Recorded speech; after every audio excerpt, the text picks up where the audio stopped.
Buenas noches a quienes nos acompañan en esta emisión de Lo Marginal en el Centro. Bienvenidas y bienvenidos.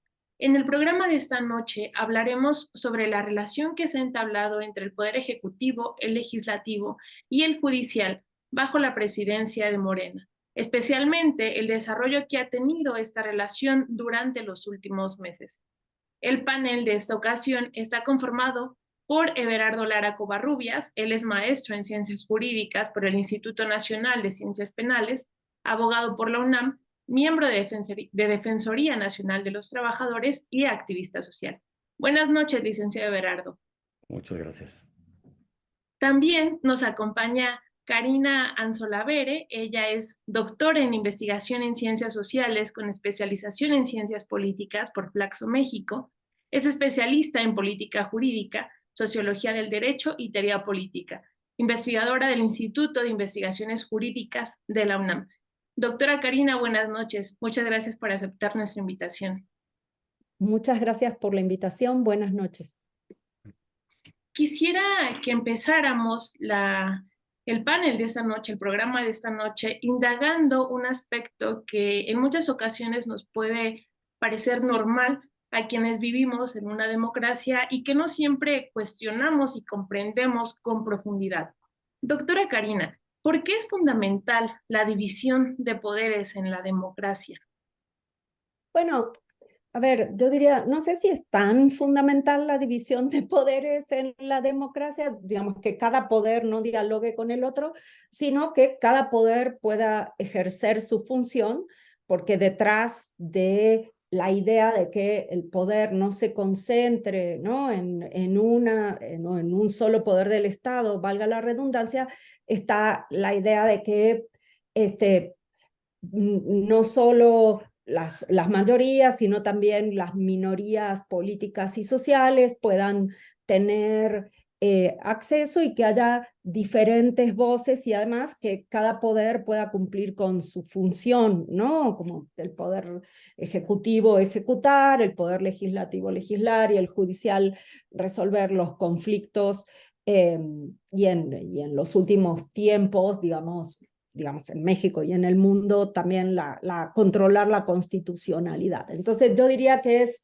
la división de poderes o los frenos y contrapesos entre poderes, el sistema de frenos y contrapesos, que creo que el modelo que hay en México es de frenos y contrapesos, un poco garantiza por una parte que no se concentre, ¿no?, la totalidad del poder del Estado en un solo poder, y por otra parte garantiza que cada uno de los poderes pueda cumplir sus funciones más adecuadamente, ¿no? Sí, y según esta perspectiva que nos da la doctora Karina, se refiere sobre todo a la forma en la que esta división de poderes opera en el ámbito estatal, podemos decirlo de alguna manera, en el ámbito de la administración del poder político.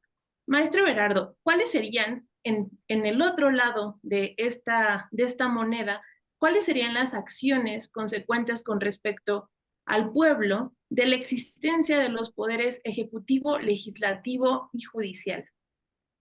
Bueno, antes de tratar de contestar a esta pregunta, quisiera mencionar que la división de poderes es algo que sí impacta a la población. No es un asunto solamente de abogados o de académicos, sino que si se concentra el poder en una sola persona, en un solo partido, en un solo movimiento, pues hay graves riesgos de que se abuse del poder, de que se llegue a una arbitrariedad que moleste, que limite los derechos y las garantías de que gozamos los ciudadanos.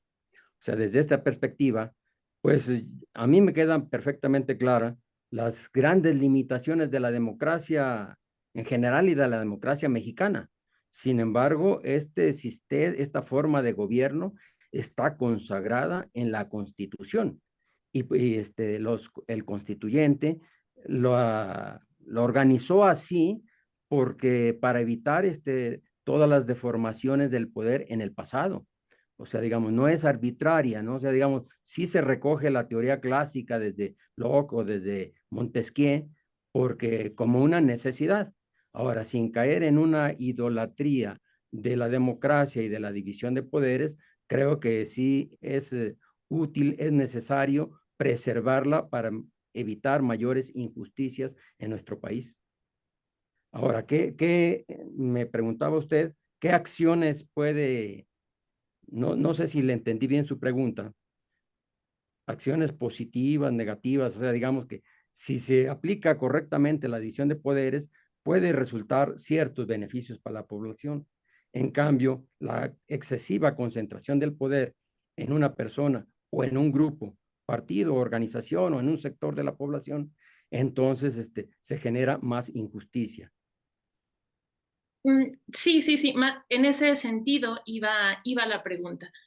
Ahora, tratando de cambiar un poco el nivel en el que se mueve estas primeras preguntas que son muy básicas y tratando de analizar ahora la forma en la que se relacionan estos poderes actualmente en México, lo que hemos visto de alguna manera es como si el poder ejecutivo y el poder legislativo estuvieran en un mismo tenor, en una misma dirección, y el poder judicial, por lo menos en los últimos meses, ha tenido un papel, como lo decía la doctora Karina, de contrapeso. Y doctora, quisiera preguntarle, ¿cómo lee usted el papel que ha tenido el Poder Judicial en este sexenio, especialmente tras la transición de la presidencia de la Suprema Corte de Justicia del ministro Saldívar a la ministra Piña?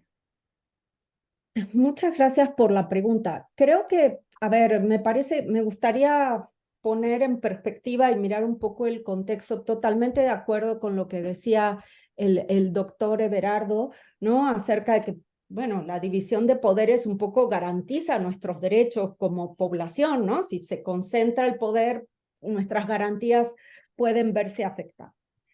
Yo voy a hacer ahora más un análisis político o de política jurídica, ¿no? Que es un poco mi área de expertise.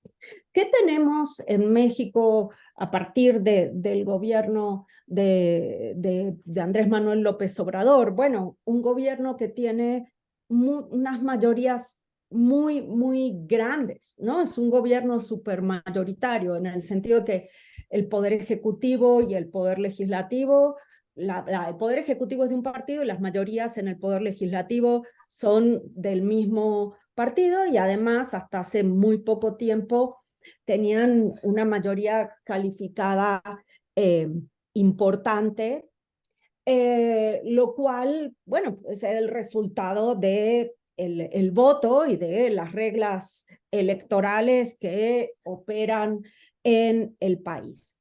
Esto pone al Poder Judicial, específicamente a la Suprema Corte de Justicia, en una situación de mayor vulnerabilidad, ¿no? Se sabe que cuando hay gobiernos muy mayoritarios, ¿no? Que cuando el poder político no está fragmentado, es más difícil para los poderes judiciales o pueden ser objetos de mayor amenazas o los costos de una decisión contraria al gobierno o a las mayorías son más altos. Entonces, en este sentido, yo no quiero minimizar lo que está sucediendo, pero lo que se ve en México se ve en muchos otros lugares con gobiernos del mismo tipo, ¿no? Donde la situación o la relación entre el poder ejecutivo y el poder legislativo generan una mayor amenaza o elevan los costos de las decisiones judiciales. Sin embargo, en México lo que estamos viendo es que la Suprema Corte de Justicia,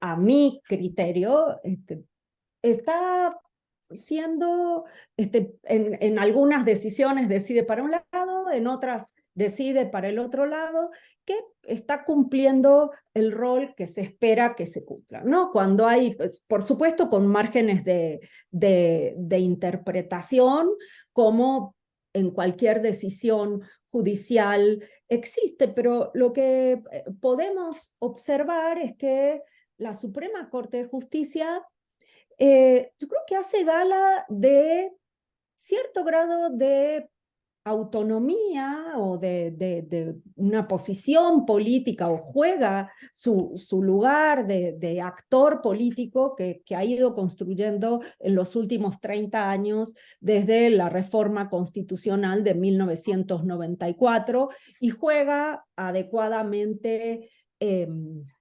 este rol, y no es inocente. Y en relación con el cambio de presidencia, yo no sé si veo tanto un cambio en la toma de decisiones, en la manera en que decide, en el sentido de las decisiones de la Suprema Corte de Justicia. No olvidemos que es un órgano colegiado conformado por 11 miembros. No hay el presidente o presidenta de la Suprema Corte de Justicia es uno entre 11 cuando se votan las decisiones, pero sí lo que podemos ver es un cambio en el estilo de política judicial hacia adentro del Poder Judicial, ¿no? Y en la relación entre, o el estilo de relación que plantea, o la forma de relación que se plantea entre la presidencia del ministro Saldívar, que asumía como una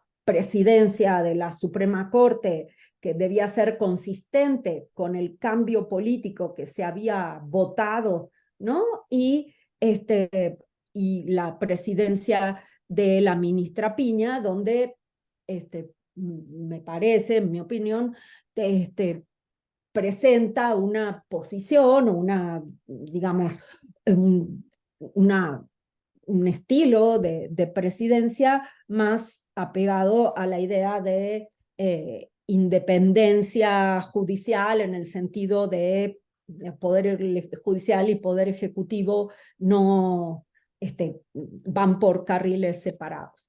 Pero en términos de las decisiones, yo creo que lo que veo es que se van consolidando tendencias que venían desde antes. Sí, muchas gracias por su respuesta. Sin duda, esta situación es compleja y los matices que usted pone creo que ayudan a clarificar de manera objetiva, lo más objetiva que se pueda, la situación. Maestro Berardo, a pesar de estos puntos que se han mencionado, hay algunos momentos en la relación entre el poder ejecutivo y el poder legislativo, perdón, el poder judicial, en el que parece que hay una tensión, algunas declaraciones por parte de López Obrador o por parte también de su secretario de Estado, que hacen notar que hay alguna clase de desacuerdo, alguna tensión entre estos dos organismos. Desde su perspectiva, ¿cree que se puede considerar un intento del Ejecutivo por intervenir en los asuntos del judicial, como han sostenido algunos analistas y algunas analistas? ¿Y por qué y para qué cree usted, en caso de que así fuera, que se haría esta intervención? Sí, mire, es muy importante la pregunta que usted hace. La verdad es que históricamente el poder ejecutivo ha sido el más fuerte, y el poder judicial, de los tres poderes, también históricamente ha sido el más débil. Y en los gobiernos del PRI, ciertamente también había una especie de, pues, de convivencia o de acuerdo entre el poder ejecutivo, el legislativo y el judicial. fue hasta el gobierno del presidente Ernesto Zedillo cuando el partido gobernante, el PRI, ya no tuvo al Congreso de la Unión. A partir de ahí hubo una diferencia. Ahora, de los gobiernos anteriores, muchas de las, yo, cuando menos esa es mi apreciación, muchas de las deficiencias, muchas de las arbitrariedades se da justamente por la excesiva concentración del poder. Luego hubo las alternancias que ya conocemos y llegamos a 2018. Desde luego que, de acuerdo con la Constitución establecida en el artículo 49, de que el supremo poder de la Federación se divide en ejecutivo, legislativo y judicial, pues cada quien tiene su función. Ahora, la Constitución puede modificarse democráticamente. O sea, digamos que hay los mecanismos para modificarlos. El problema surge porque aun cuando Morena tuvo mayoría, no es una mayoría simple en el Congreso de la Unión, de tal manera que los mexicanos no le autorizaron al presidente Andrés Manuel López Obrador modificar la Constitución.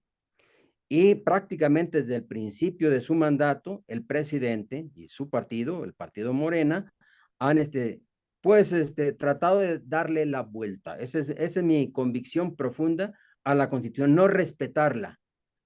Durante el primer trienio, bueno, llegaban a acuerdos con el PRI, en la Cámara de Diputados sí tuvieron mayoría calificada, o sea, las 2/3 partes, en el Senado no lo tuvieron, pero llevaban acuerdos con el grupo parlamentario del PRI y sacaban algunas decisiones. Pero ya en la última parte, esto ya no se dio y entonces se ha recurrido a una serie de procedimientos, pues a mí me parece que bastante torcidos, bastante viciosos para imponer el punto de vista del Ejecutivo. Repito, no es nuevo, ya lo hacía el PRI, esa es la verdad.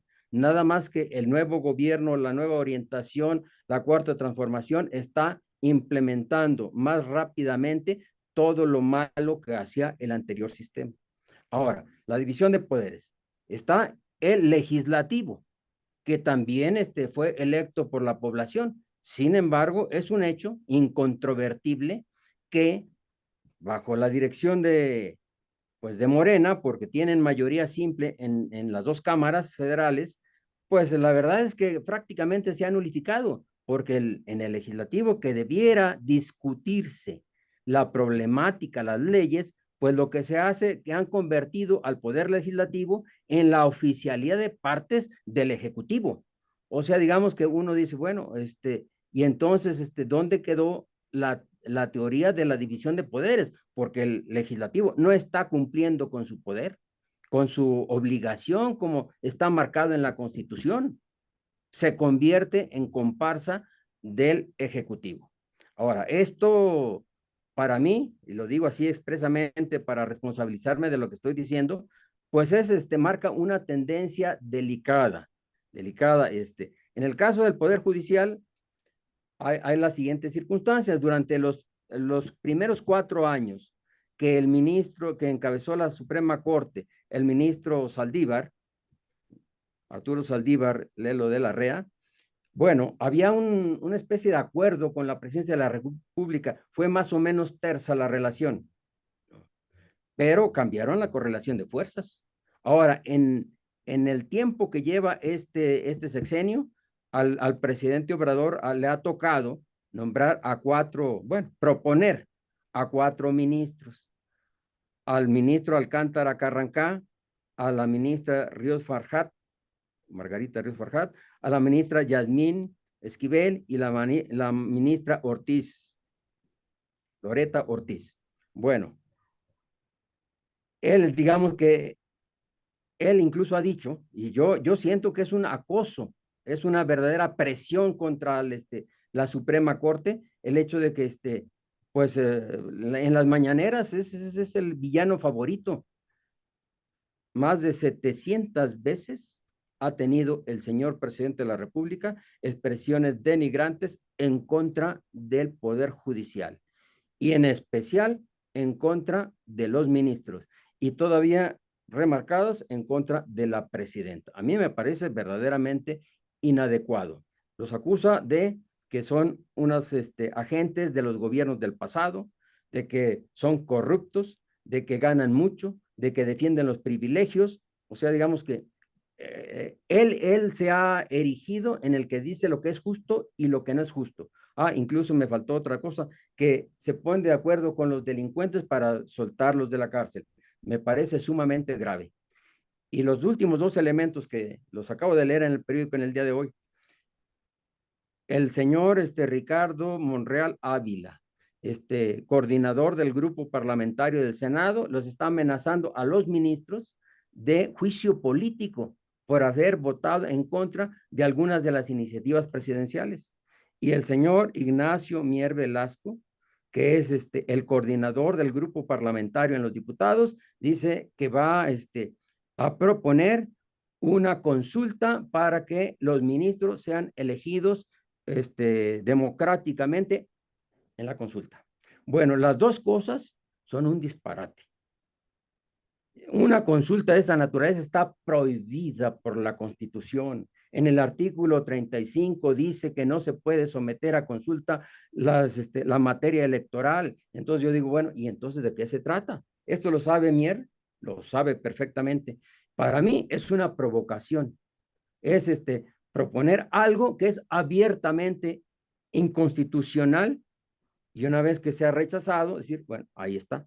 Son los defensores de los privilegios, son aristócratas, quieren seguir con los lujos, son los defensores de los ricos, son los defensores de los potentados. Sí, a mí me parece que es una situación verdaderamente grave. La violencia verbal del señor presidente puede llevar a consecuencias muy graves. Por lo tanto, yo sí veo que sí hay un desequilibrio. Ahora, si son tan fuertes, Morena, como dice, pues que se atengan a los mecanismos constitucionales.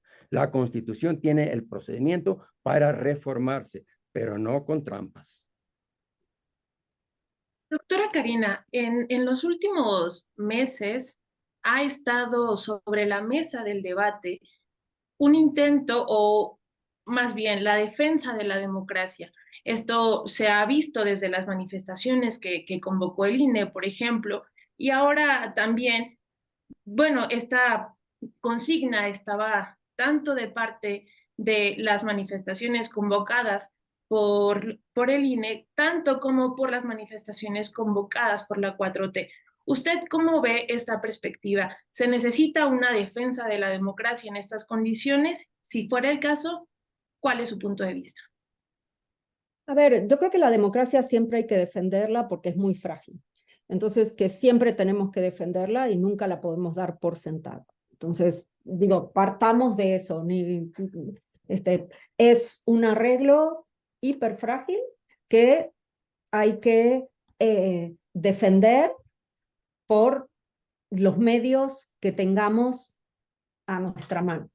Eso, claramente así, podemos ver lo que se ha dicho como erosiones democráticas, aún en regímenes democráticos mucho más consolidados y más antiguos que el de México. Entonces, algo que tenemos claro sobre la democracia es su fragilidad.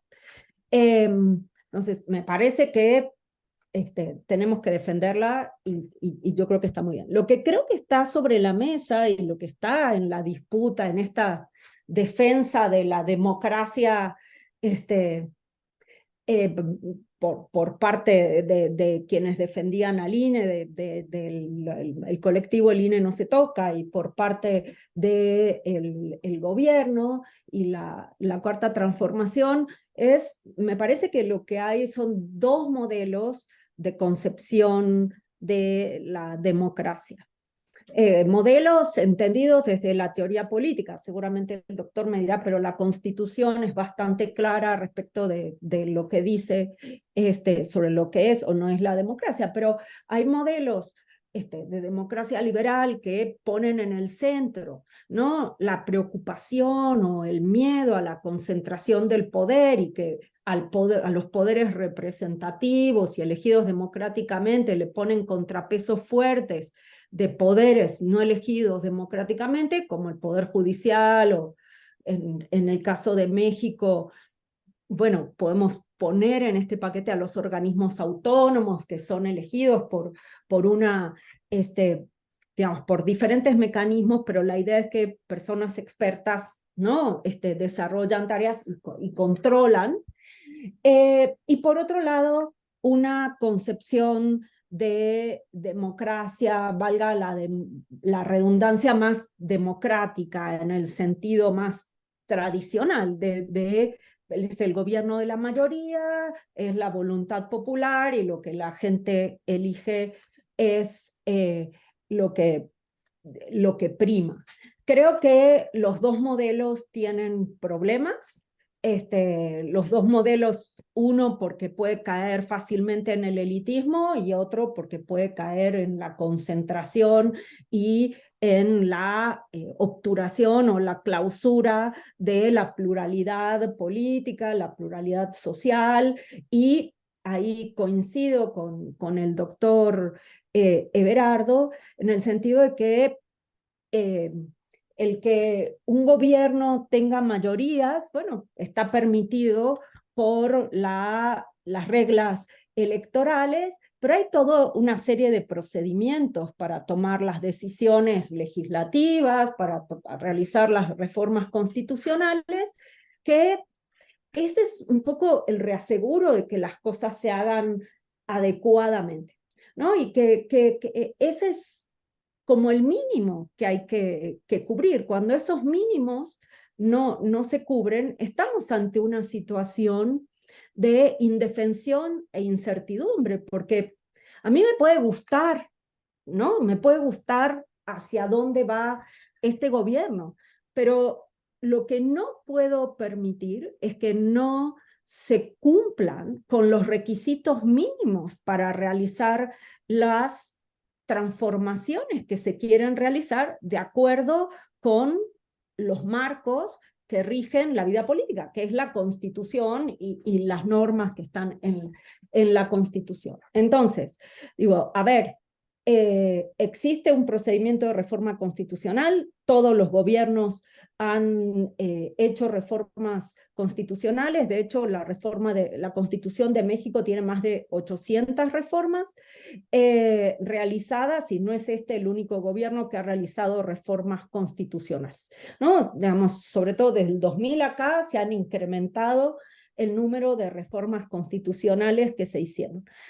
Eso no tenemos. Si se hacen de acuerdo con el procedimiento, pues está muy bien. Lo que no podemos permitir es que en nombre de una autoridad o en nombre de una legitimidad de origen se vulneren procedimientos que son un resguardo para todos, para nosotros como ciudadanos y para las fuerzas políticas, porque cuando otro día sean minoría, esos procedimientos van a ser los resguardos. Entonces, yo, digamos, a fuerza de sonar muy procedimentalista, creo que eso es básico, porque por eso las normas jurídicas y por eso la Constitución es importante, ¿no? Entonces, retomando, creo que hay dos cuestiones. En relación con la democracia, hay dos modelos que se están disputando y desde la teoría política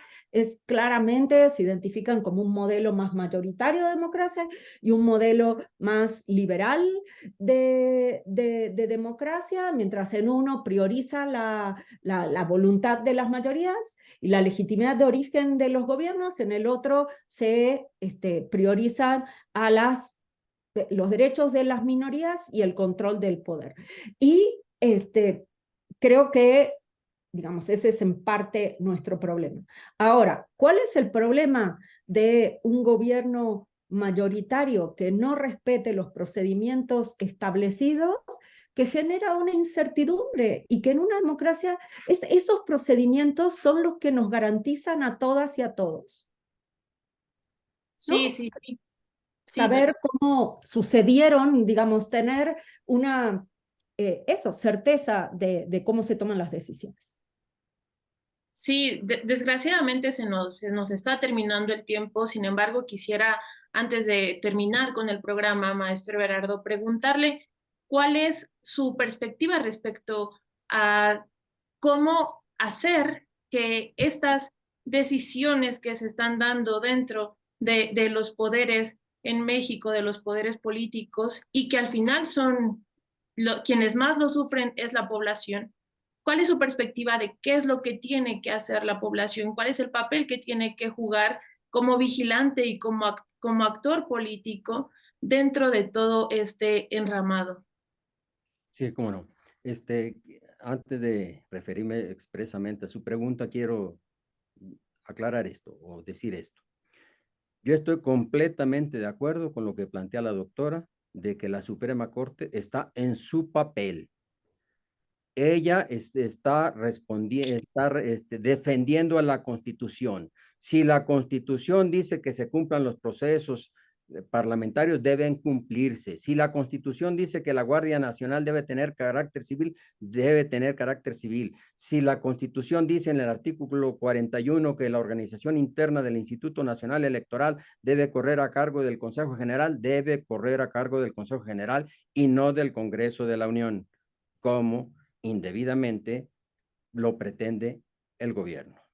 Ahora, el otro punto que también yo quiero mencionar es que cuando una persona o un grupo se cree poseedor de la verdad absoluta y que cree que ella es el progreso, que es el avance, que es lo bueno, que es lo justo, bueno, cae en la tentación de descalificar a todo mundo. Todo el que no está de acuerdo con él es un corrupto.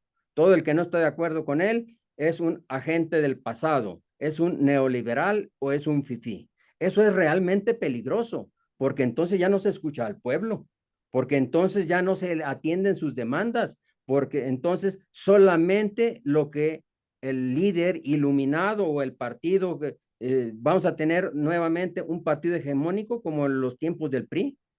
No, no, a mí me parece que no. Ahora, ¿qué debe hacer? Bueno, a mí me parece que cuando se llega a cuando uno escucha al señor presidente en sus conferencias mañaneras, pareciera que vive en otro país. Hay una realidad, dice, no, pues vamos a tener la salud como Dinamarca, pero estamos peor. Antes, digamos, y no es que antes estuviéramos muy bien, pero el Seguro Popular atendía a, no sé, a 20 millones de personas, pero ahora es, digamos, perdón, cuando estaba el Seguro Popular, 20 millones de personas no estaban cubiertas por los sistemas de salud, ahora son 35 millones. Él dice, bueno, primero los pobres, pero hay 4 millones más de pobres. Él dice, bueno, estamos avanzando en el combate a la criminalidad, pero hay más crímenes que en los tiempos de Peña y de Calderón. Y esto no es una defensa de los gobiernos anteriores, sino es la mera realidad.